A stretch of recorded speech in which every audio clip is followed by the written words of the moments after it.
এসো হে রাসূল আবার ফিরি আমাদের মাঝেরি নতুন করে খুতবা দিতে কাবার মিনার পরে আল্লাহুম্মা সাল্লি আলা মাওলানা মুহাম্মদ ওয়া আলা আলি সাইয়্যিদিনা লা ইলাহা ইল্লাল্লাহ লা ইলাহা ইল্লাল্লাহ লা ইলাহা লা ইলাহা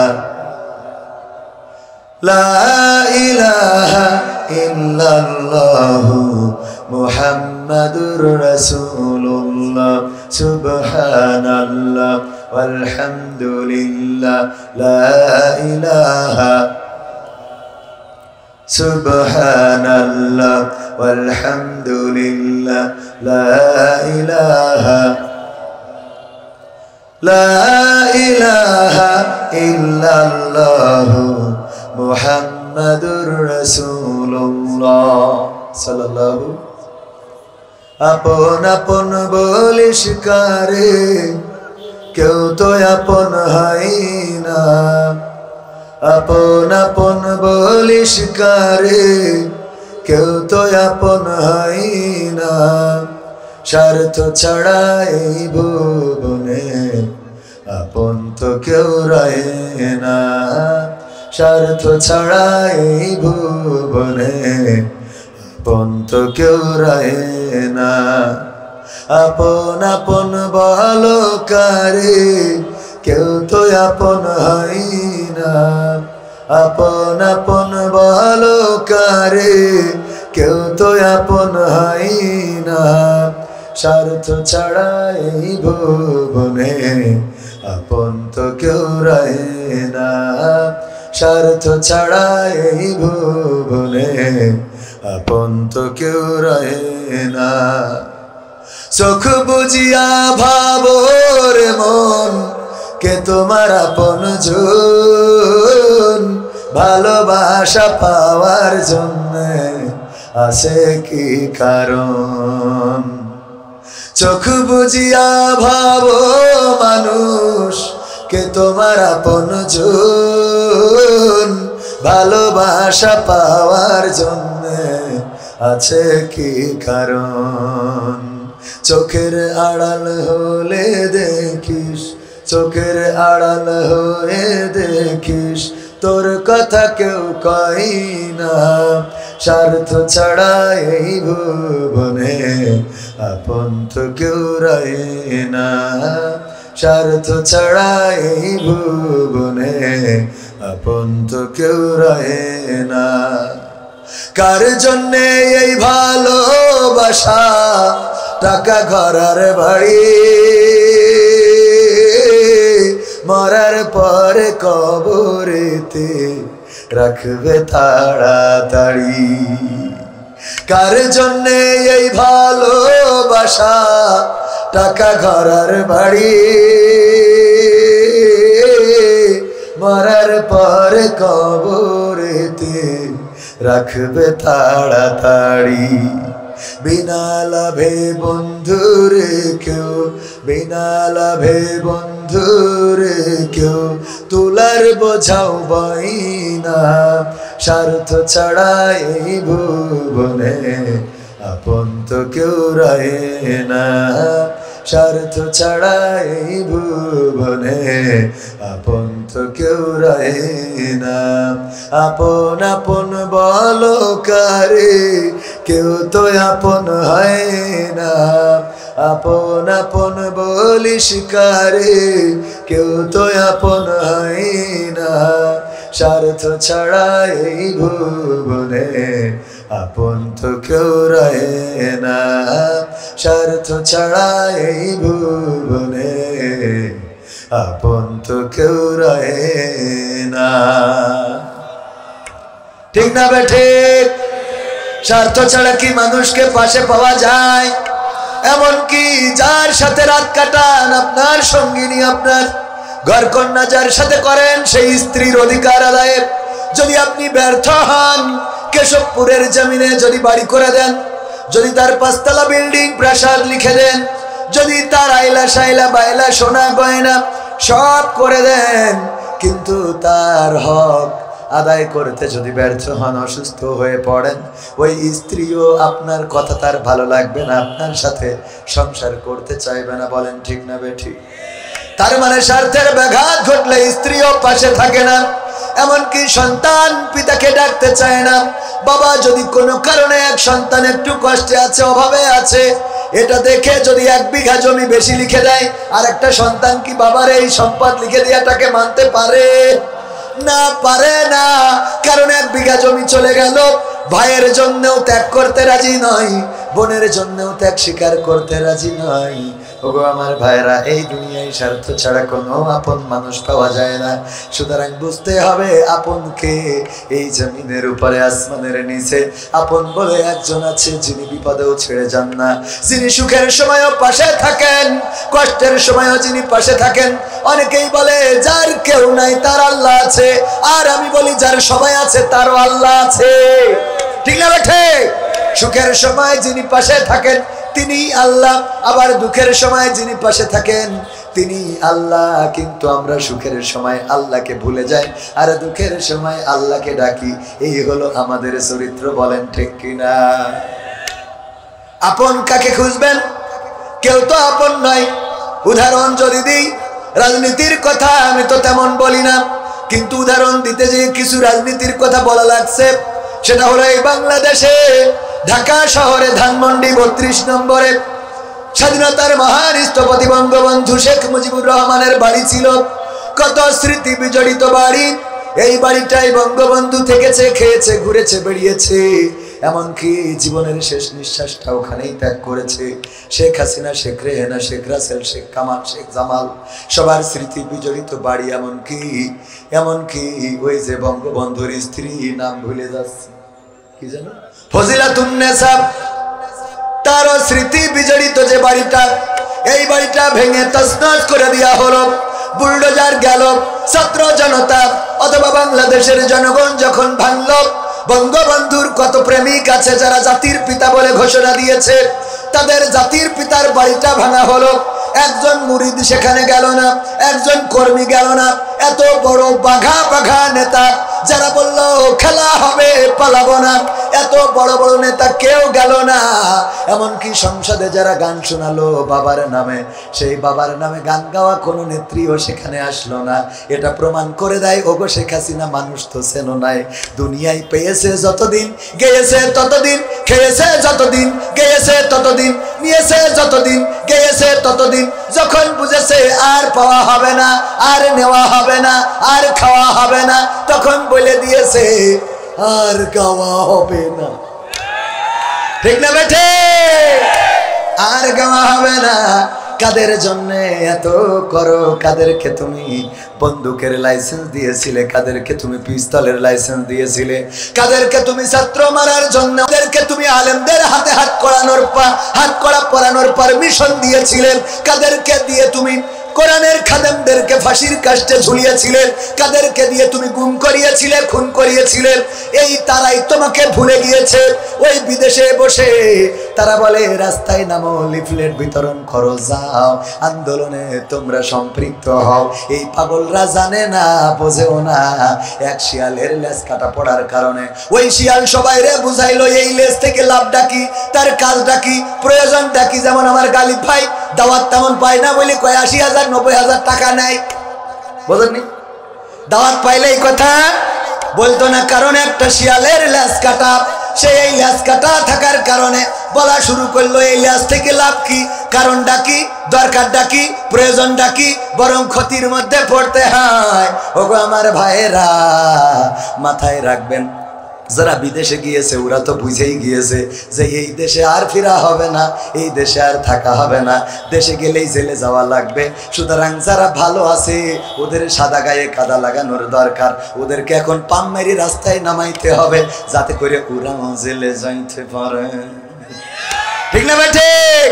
কারণ তুমি এত বড় নেতা বললে যে পালাবো না, বললে তুমি চলে গেলে আর এখন কাউ লিফলেট নিয়ে রাস্তায় থাকতে আমার পাগল পাইছাও, কথা কয় না? এত পাগল আমি হইনি। তুমি রাস্তায় সামনে এসে নেতৃত্ব দাও, আমি তোমার পিছনে জয় বাংলা বলি কিনা দেখো, কথা কয় না? আর নেতৃত্ব সামনে না দিয়ে কোনো পাগল যদি রাস্তায় নামে, হয় বুঝতে হবে এটা মেন্টাল, আর তা না হলে বুঝতে হবে এর পা থেকে মাথা পর্যন্ত, মা থেকে পাতা পর্যন্ত না, পা থেকে মাথা পর্যন্ত পুরাটাই শয়তানে গ্রাস করে ফেলেছে। কারণ নিজের ভালো তো পাগলেও বোঝে, কথা কয় না? নিজের ভালো পাগলেও বোঝে না। পাগলের একটা সিড়া টাকা দিয়ে দেখেন দিন নিতে যাবে না, সিড়া টাকাতে কি করতে? তো তোর হাতে একটা লিফলেট ধরাই দিলে তো সিড়া টাকা, কারণ তোর লিডার যারা সব নিরাপদ গন্তব্যে চলে গেছে, কেউ টাকা মেরে গেছে, কেউ বর্ডার পার হয়ে গেছে, আর যে কটা জাতি পারিনি সে কটা তো এখন বলছে একটু দোয়া কর। ঠিক না বেঠে?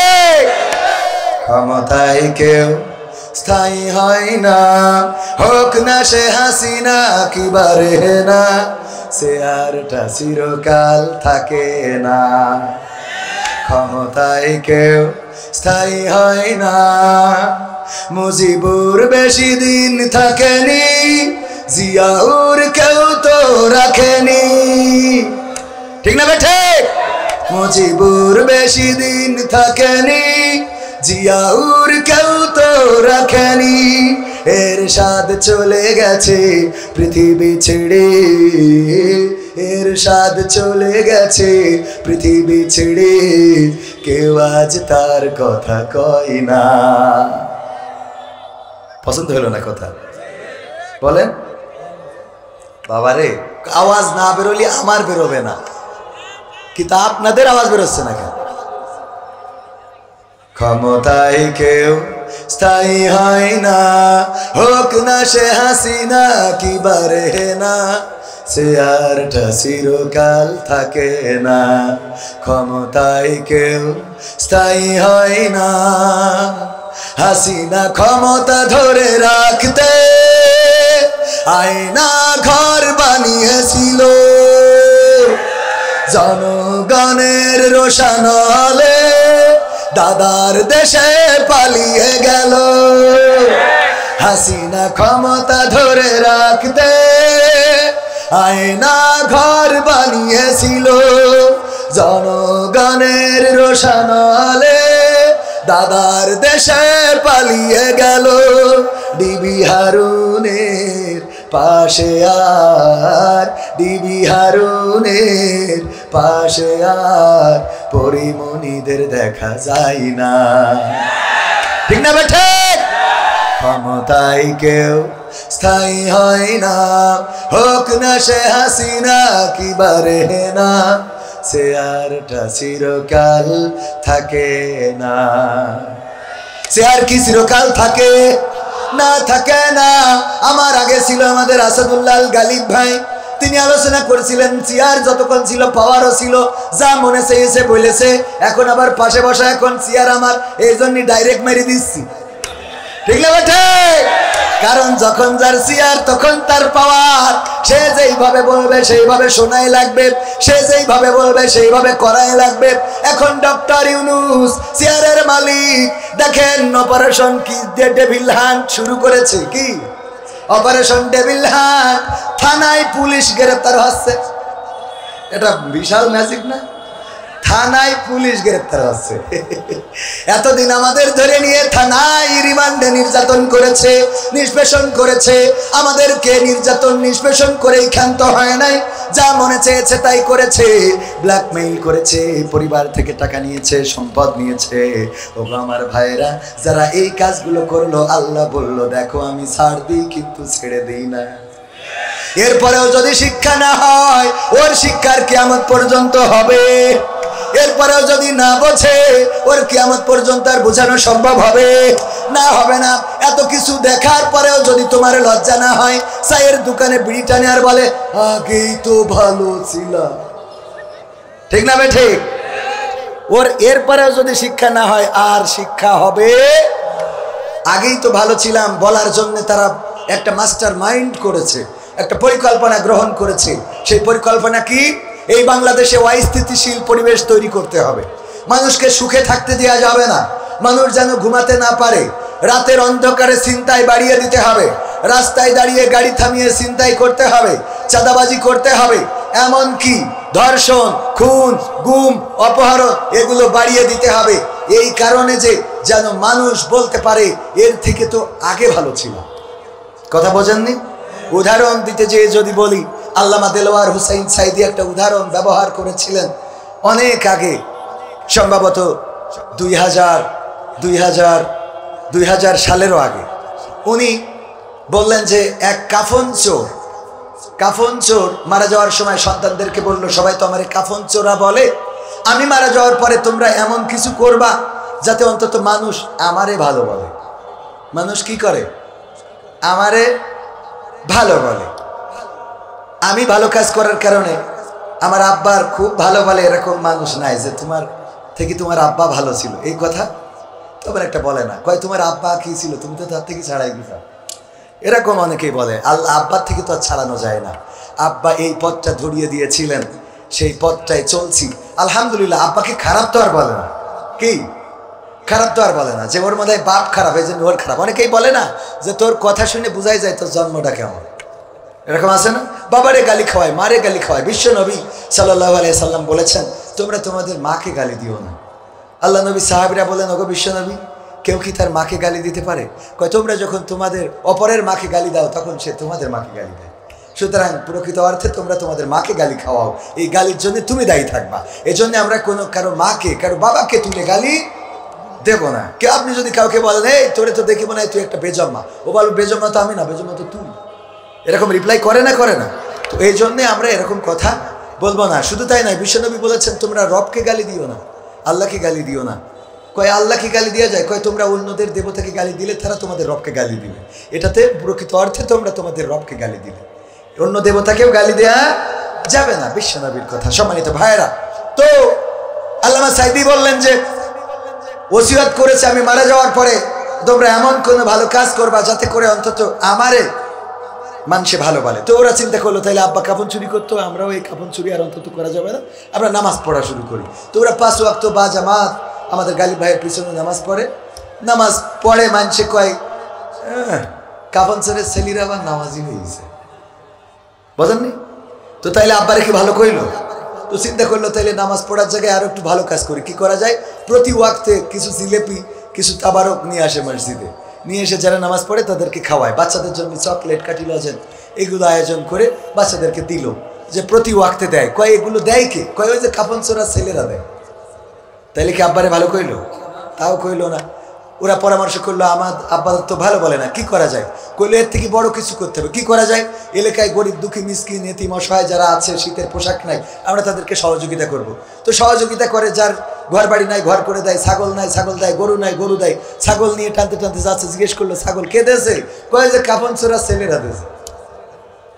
এত ভালো কাজ করেও তো আব্বারে ভালো কয় না। 3 ভাই আবার পরামর্শ করলো, ভাই তাও তো আব্বারে ভালো বলে না, এখন কি করা যায়? বললো আমরা তাহলে কাফন চুরিতে ফিরে যাওয়া যায়। কাফন চুরিতে ফিরে আসতে সবাই কয় কাফন চোরা ছেলেরা কাফন চোরাই হয়েছে। তাও আব্বারে তো ভালো কইলো না।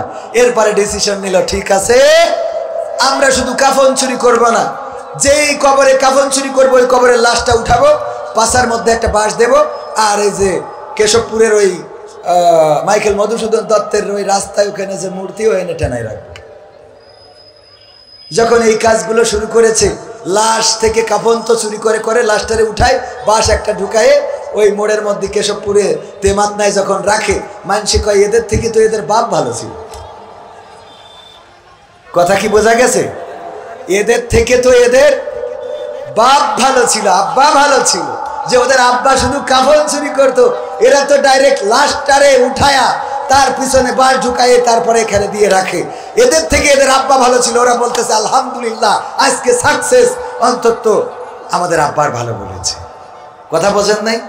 তো এই কাজ করার জন্য সন্তানদেরকে লাগিয়ে দেয়া হয়েছে যে জাতির সন্তানেরা তোমরা রাজপথে না নামতে পারো, দিনের আলোতে না বের হতে পারো। প্রকাশ তো পেয়ে গেছে, তারা বলেছে আমরা দিনের ঢাকায় যদি বেড়াতে না পারি, রাতের ঢাকায় কাউকে ঘুমাতে দেব না। এই জন্য পরিকল্পনা করে অন্যায় অনাচার পাপাচার কদাচার বাড়িয়ে দেওয়া হচ্ছে।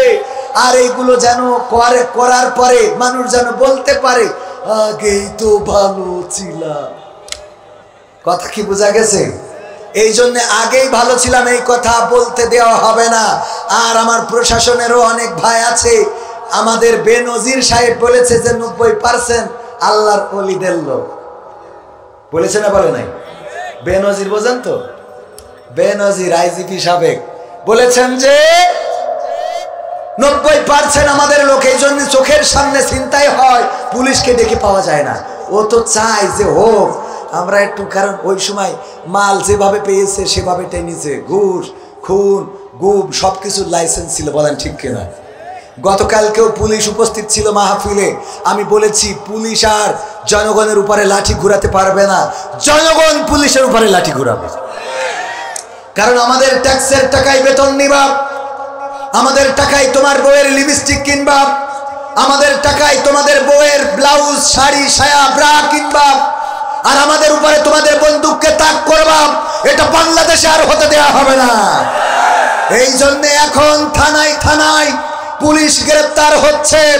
এরপরেও যদি বাকি যারা আছে হেদায়েত না হয়, মাথায় রাখবা তোমাদের অবস্থা ভয়াবহ হবে ইনশাআল্লাহ। কারণ আল্লাহ রাব্বুল আলামিন ছাড় দেন কিন্তু ছেড়ে দেন না। আর যারা মনে করো, অনেকেই বলে আমরা ফিরবো ভয়ঙ্কর রূপে, আমরা তো আমাদের জীবনটা আল্লাহর কাছে বিক্রি করে দিয়েছি। আমরা বলেছি ইন্না সলাতি ওয়া নুসুকি ওয়া মাহইয়ায়া ওয়া মামাতি লিল্লাহি রাব্বিল আলামিন। নিশ্চয় আমাদের নামাজ, আমাদের কুরবানি, আমাদের জীবন, আমাদের মরণ সবকিছু বিশ্ব প্রতিপালক আল্লাহর জন্য। আমরা তো আমাদের জীবনকে আল্লাহর রাস্তায় সঁপে দিয়েছি। আমাদের মৃত্যুর ভয় দেখাও। একজন মনীষী বলেছিলেন, কারাগারে যখন তাকে ফেলে বলেছিল তোমাকে আমরা খাইতে দেব না, পিপাসায় পানি দেব না, তোমার প্রয়োজন মিটাতে দেব না। ওই লোকটি বলেছিল আমাকে খাওয়ার ভয় দেখাও, আমাকে পিপাসার ভয় দেখাও, আমাকে ক্ষুধার ভয় দেখাও। অথচ তোমরা জানোই না আমরা তো সেই জাতি যারা প্রতিটা বছরে একটা মাস করে না খাওয়ার ট্রেনিং করে থাকি। বলেন ঠিক কিনা? তোমরা আমাদের ভয় দেখাও, আমাদেরকে পৃথিবী ছাড়া করবা, তোমরা আমাদেরকে ভয় দেখাও, আমাদের জেলখানায় ভরবা, তোমরা আমাদেরকে ভয় দেখাও, আমাদের নির্যাতন করবা। আমাদের রাসূলের সুন্নাহ হলো আমরা নির্যাতিত হব। আমাদের রাসূল শিখিয়েছেন, আমাদের কোরআন জানিয়েছেন, আমাদের মৃত্যুটা যদি শাহাদাতের মৃত্যু হয় তবে আমরা সেই সেতু পার হই, যেই সেতুটার নাম শাহাদাত, ওপারে আছে জান্নাত। সুতরাং ওই জান্নাতের জন্য জীবন দিতে আমরা কার্পণ্য বোধ করি না। ঠিক না বেঠি? বরং যার মনের মধ্যে শাহাদাতের তামান্না নাই, যার মনের মধ্যে শাহাদাতের চিন্তাটা নাই, যার মনের মধ্যে শহীদ মৃত্যুর তামান্না আকাঙ্ক্ষা নাই, এই মানুষটার মৃত্যু হবে মুনাফিকের মৃত্যু। কথাটা কার? মানে আল্লাহর কথা বলি দিতে পারি বেশি গেল। আমরা জানি আর না জানি কালেমায় তৈয়বাটা পড়েন তো, লা ইলাহা ইল্লা আনতা সুবহানাকা ইন্নী কুনতু মিনাজ জালিমিন। মানে ও এইটা ওই যে বাসের মধ্যে থেকে শিখেছে কালেমায় তৈয়বা, মনে করে এইটা। এইভাবে বলা যাবে না। আল্লাহর নবী সাল্লাল্লাহু আলাইহি সাল্লাম বলেছেন, যদি কারো মনের মধ্যে শাহাদাতের তামান্না না থাকে, যদি কারো হৃদয়ের মধ্যে শহীদ মৃত্যুর আকাঙ্ক্ষা না থাকে, এই মানুষটার মৃত্যু হবে নেফাকির মৃত্যু, মুনাফিকের মৃত্যু। আর মুনাফিক এতটাই ভয়ঙ্কর, আল্লাহর নবী সাল্লাল্লাহু আলাইহি সাল্লাম বলেছেন মুনাফিকের অবস্থান হবে জাহান্নামের একেবারে নিম্নতম স্তরে। বলেন নাউযুবিল্লাহ। মুনাফিকের ভয় আল্লাহর রাসূলের সাহাবীরা এতটাই পেতেন, ওমর রাদিয়াল্লাহু তাআলা আনহুর উপরে আক্রমণ করা হলো। ফজরের নামাজের দ্বিতীয় রাকাতে যখন দাঁড়ালেন, সেই সময় আক্রমণ করা হলো। আক্রমণ করলেন আবু লুলু নামের একজন ইহুদির গোলাম। সে আক্রমণ করলো, তার খঞ্জরটা ছিল দুই দিকে ধারালো, মাঝখানে হাতল। সেই খঞ্জর দিয়ে ডাইনে চালাই বামে চালাই, যেই দিকে চালাই আহত হইতে পারবে। দুই দিকে যেহেতু ধারালো জায়গা, এবং এই খঞ্জরটা বানিয়ে একটা মাস বিষের পাত্রে চুবানি দিয়ে রেখেছিল, যেন কাউকে আক্রমণ করলে সে আর পৃথিবীর পরে না বাঁচতে পারে। ওমর রাদিয়াল্লাহু তাআলা আনহুকে আক্রমণ করে পালানোর সময় আরো 7 জনকে ওই দিন শহীদ করেছিল। ও আমার ভাইয়েরা, এই আবু লুলু যখন আক্রমণ করলো, এমনকি আবু লুলু নিজেই যখন ধরা পড়ে গেল, নিজের ওই খঞ্জরটা দিয়ে নিজের গলাটা কেটে এই পৃথিবী থেকে বিদায় নিয়েছে। ওগো আমার ভাইরা, ওমর রাদিয়াল্লাহু তাআলা আনহু বেহুশ হয়ে পড়ে গেলেন। হুশ ফেরার পরে আল্লাহর নবীর খলিফা, আল্লাহর নবীর সাহাবী ওমর রাদিয়াল্লাহু তাআলা আনহু সন্তানকে ডাকলেন, সাহাবীদেরকে ডাকলেন। আব্দুল্লাহ বিন ওমরকে ডেকে বললেন, যাও পানি নিয়ে আসো। সবাই চিন্তা করলো পানি পান করবে বুঝি ওমর, কিন্তু না, উজু করলেন। তারপরে উজু করার পরে নামাজ আদায় করলেন। বললেন, আমার ফজরের নামাজটা আমি কমপ্লিট করতে পারি নাই। এমন একটা সময়ে, যেই সময় পেটের ভুঁড়িটা বের হয়ে গেছে, পেটটা ছিদ্র হয়ে গেছে, ওমর আব্দুল্লাহ ইবনে ওমরের রুমাল দিয়ে, তোয়ালে দিয়ে, পাগড়ি দিয়ে পেটটা বাঁধা, ওটা খুলে দিলে ভুঁড়িটা বের হয়ে যায়। যা পান করে ওই ভুঁড়ি দিয়ে বের হয়ে যায়, দুধ পান করলে দুধটাও বের হয়ে যায়। এই অবস্থায়ও ওমর রাদিয়াল্লাহু তাআলা আনহু নামাজ ছাড়ে নাই। আর আজকে ওয়াজ শুনতে এসে অনেকেই জোহরের নামাজ পড়ে নাই। যদি হাত উঁচু করাই, এই সংখ্যাটা বেশি। মানেন আর না মানেন, জোহরের নামাজ পড়াই নাই, নামাজ পড়ে নাই, ফজরের নামাজ পড়ে এখানে আসে নাই। অনেক মানুষ আছেন, লাভটা কি ওয়াজ শুনে আপনার এই ওয়াজ জান্নাতে নিতে পারবে না। রাজশাহী বাগমারা থেকে জামাতের এক আমির ফোন দিয়ে বললেন যে ভাই মাহফিল নিতে হবে। বললাম ফাঁকা নাই, কয় রোজার মাসে নিতে হবে। বললাম রোজার মাসে ইবাদতের মাস, এই মাসে ইবাদত এবং ইতিকাফ করে কাটিয়ে দেব, এই মাসটা আমি কোনো মাহফিল করব না। কয় মাহফিল হলো দিনের কাজ, আল্লাহর কাজ। আমি বললাম এটা আপনার শিখাইছে কিডা? মাহফিলে শ্রোতা যারা আসে, ওরা মজা নেওয়ার জন্য আসে। আমি আজ পর্যন্ত কোনো শ্রোতাকে পাই নাই যে দাঁড়িয়ে বলেছে হুজুর আল্লাহর নামে একটা সঙ্গীত শুনান, হুজুর রাসূলের নামে একটা সঙ্গীত শুনান, হুজুর একটা পরকালের আখিরাতের সঙ্গীত শুনান। বরং এখান থেকে দাঁড়িয়ে বলে হুজুর কাওয়া কাদেরের গান হবে।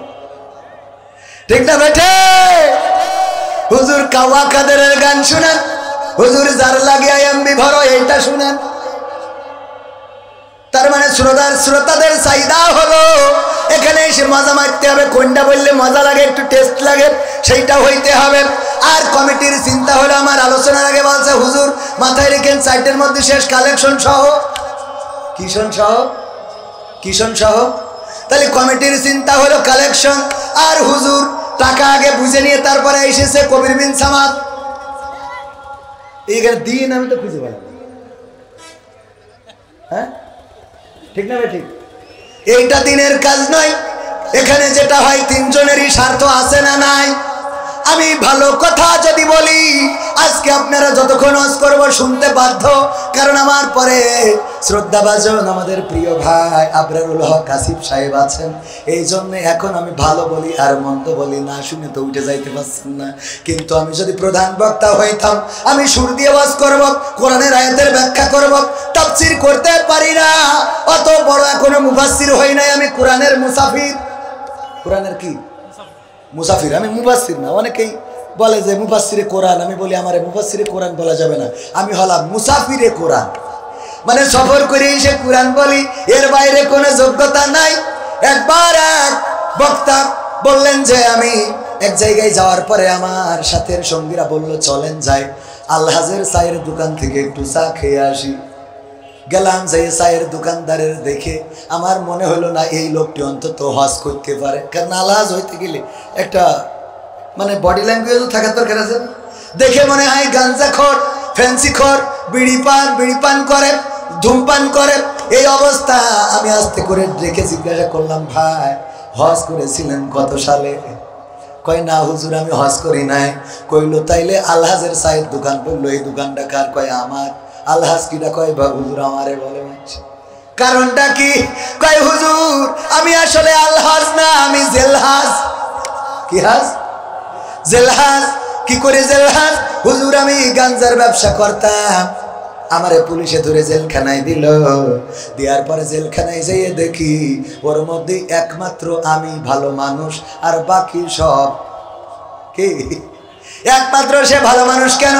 ওখানে যেই দেখে আল্লামা সাইদি, মতিউর রহমান নিজামী, কাদের মোল্লা, আলী হাসান মোহাম্মদ মুজাহিদ, মামুনুল হক, জসিমউদ্দিন রহমানী, আমির হামজা, মসজিদের ইমাম, তারপরে জুম্মার খতিব, মাদ্রাসার মুহতামিম, মুহাদ্দিস, মুফতি, মাওলানা, আলেম, দাড়িওয়ালা, টুপিওয়ালা, তাসবিহওয়ালা, জুব্বাওয়ালা সব আছে না নাই? আমি দেখলাম তার মধ্যে আমি একমাত্র এদের মধ্যে ভালো মানুষ, বাকি সব তো আসামি। আমি চিন্তা করলাম যে জেলখানায় এত আলেম, এত ওলামা, এত মাওলানা, এত মুফতি, এত মুহাদ্দিস, এত ইসলামী আন্দোলনের নেতা কর্মী, সেই জেলখানায় যেহেতু আল্লাহ আমারে কবুল করেছে, আমি এই জেলখানা থেকে বের হওয়ার পরে এই হুজুরদের রাস্তা ধরব, আর আমি শয়তানের ওই পথে গাঞ্জার ব্যবসা করব না। এই সিদ্ধান্ত নিয়ে আমি জামিন পাওয়ার পরে বের হয়ে সব ছেড়ে ছুড়ে দিয়ে এখন এই চায়ের দোকান দিয়ে কোনো মতে দিন আনি দিন খায়। আমার কাছ থেকে যারা গাঞ্জা কিনতো, আমার কাস্টমার গুলো, তারা উপহাস করে আমার নাম রেখেছে আলহাজ। আসলে আমি আলহাজ না, আমি হলাম জেলহাজ। কি হাজ? তো আমি সেই রকম, আমি মুসাফির, আমি মুফাসসির না। কোরআনের তাফসীর করার যোগ্যতা আমার নাই। কোরআনের তাফসীর করার জন্য ন্যূনতম 8টা যোগ্যতা থাকা লাগে। কয়টা? সেই 8টা যোগ্যতা যার নাই, তার নামের আগে মুফাসসির বসানো যাবে? আমার নামের আগে যারা বসায় ওটা তাদের দায়, আমার নাম। পরকালের ময়দানে যদি আমার ডেকে জিজ্ঞাসা করে, ঈসা আলাইহিস সালামের মতো বলবো। আল্লাহ যখন বলবে, ওগো ঈসা, তুমি কি তোমার উম্মতদেরকে বলেছিলে তোমার মাকে আল্লাহর স্ত্রী এবং তোমাকে আল্লাহর সন্তান বলার জন্য? কোরআনে আছে না নাই? আল্লাহ ডাক দিয়ে বলবে, ওগো ঈসা, বলো দেখি তোমার উম্মতেরা কেন মরিয়মকে আমার স্ত্রী বলেছে আর তোমাকে আমার সন্তান বলেছে? তারা কেন এক আল্লাহকে 3টা বানাইছে? তুমি কি তাদের আদেশ করেছিলে? তোমার উম্মতেরা সামনে আছে, বলো। ঈসা আলাইহিস সালাম বলবেন, আল্লাহ আমি তাদেরকে বলি নাই। এখানে তারা সাক্ষী আছে এমন কোনো কথা, আর তুমি তো সবচেয়ে বড় সাক্ষী। তুমি তো আমার ভিতর বাহির, আমার প্রকাশ্য গোপন সবকিছু জানো। ওগো আল্লাহ, আমি তো এদেরকে এমন বলি নাই, তবে তুমি যদি চাও ক্ষমা করে দিতে। এই কথাটাও ঈসা আলাইহিস সালাম বলবেন যে এরপরে যদি তুমি চাও সেটা ক্ষমা করে দিতে পারো, এটা তোমার ইখতিয়ার। আল্লাহ রাব্বুল আলামিন চাইলে ক্ষমা করতে পারে না পারে না? আল্লাহ যাকে চান তাকে ক্ষমা করতে পারেন, আর যাকে চান তাকে জাহান্নামে দিতে পারেন। জাহান্নামী, প্রথম জাহান্নাম উদ্বোধন করা হবে কয় শ্রেণীর লোক দিয়ে? আমি তো দেখাই দিছি, তাও বলেন, একটু কথা বলা যাবে না?